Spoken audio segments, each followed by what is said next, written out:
When I was a little bitty baby, my mama would rock. The Johnny Cash Heritage Festival this October is renewing interest in the childhood of the musical legend. Born J.R. Cash, he spent many of his boyhood days picking cotton all day and playing music with his family at night.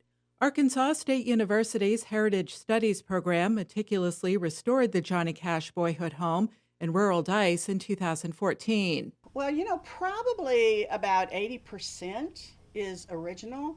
There were some alterations made in the house, like some modern windows were put in and some pantries were taken out. In those cases, there was another colony house built at the same time that was being torn down, and so we were able to get that salvage material to replace anything that was missing. And so really everything in the house, it's 100% original to the colony. It's about 80% original to the actual Cash house. The colony was part of a larger story of agricultural resettlement after the Great Depression. Roosevelt came in and purchased a 16,000-acre swamp. They brought 1,300 men in here and gave them a job draining the swamps.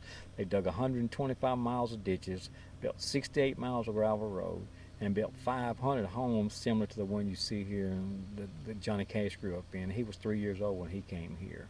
Under the New Deal, poor farming families like the Cashes were offered some land and a house for no money down. The people that moved to the colony, there were 500 farm families that were recruited to come here by the federal government. They were farmers that were down on their luck, that were out of jobs, that the government gave them a new start by bringing them here.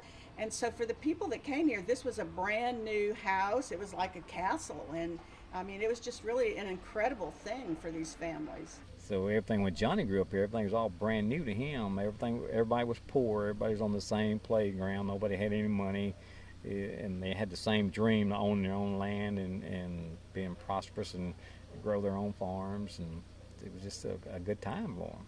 Today, Dyess has a population of about 400 and still struggles economically, but is rebuilding the administration building and the theater. For many, the tiny town will always be associated with Johnny Cash and his music.